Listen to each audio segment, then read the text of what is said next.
भगवान ही भगवान हो गए। इससे यह संकेत मिलता है कि अमृत तत्व की प्राप्ति जीव के प्रयास से नहीं, भगवान की कृपा से ही संभव है।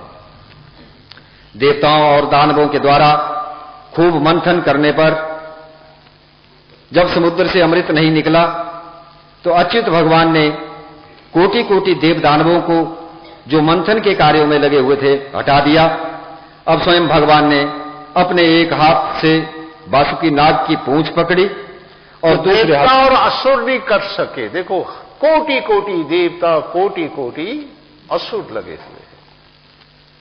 तो जब वो विफल हो गए, सारे नहीं कर सके, तो ठाकुर जी ने माता यशोदा को देखा था ना दही बुलोते हुए, तो ऐसा लगता है उनको याद आ गई कि मैं भी बुलो करके देखूं, शायद समुद्र से अमृत निकल आए। तो हटा दिया उन्होंने, सभी देवताओं को कह दिया चलो अलग हो जाओ, और असुरों को भी कह दिया क्या, अलग हो जाओ। अब उन्होंने क्या किया, एक हाथ से बासुकी नाग की पूंछ पकड़ी और दूसरे हाथ से उसका मुंह पकड़ लिया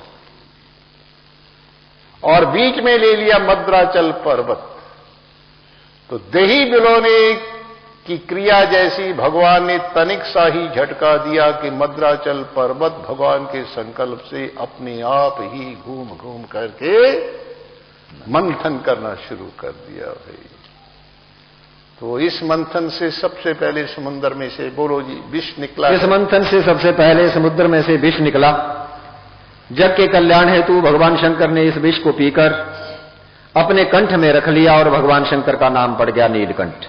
पता लगा नीलकंठ कैसे नाम पड़ा, समुद्र से जो विष निकला था तो जल कल्याणार्थ भगवान शंकर ने उस विष को अपने कंठ में रखा है, तो इस कारण से उसका नाम पड़ा नीलकंठ। अच्छा जी। समुद्र मंथन से और भी बहुत कुछ निकला। उनमें से कुछ पदार्थ देवताओं को मिले और कुछ दैत्यों को। शोभा की मूर्ति स्वयं भगवती लक्ष्मी जी भी समुद्र से प्रकट हुई। लक्ष्मी जी ने सर्वगुण संपन्न भगवान को भरा और भगवान ने लक्ष्मी जी को अपने वक्ष स्थल पर स्थान दिया। समुद्र मंथन से जो शराब निकली वह दैत्यों के हिस्से में आई। अंततः भगवान विष्णु के अंशांश अवतार धन्वंतरी अमृत कलश को लेकर समुद्र से प्रकट हुए। दैत्य अमृत के लिए परस्पर छीना झपटी करने लगे। भगवान ने सोचा कि इस अमृत को पीकर यदि दैत्य अमर हो गए तो लोगों को बहुत सताएंगे। भगवान ने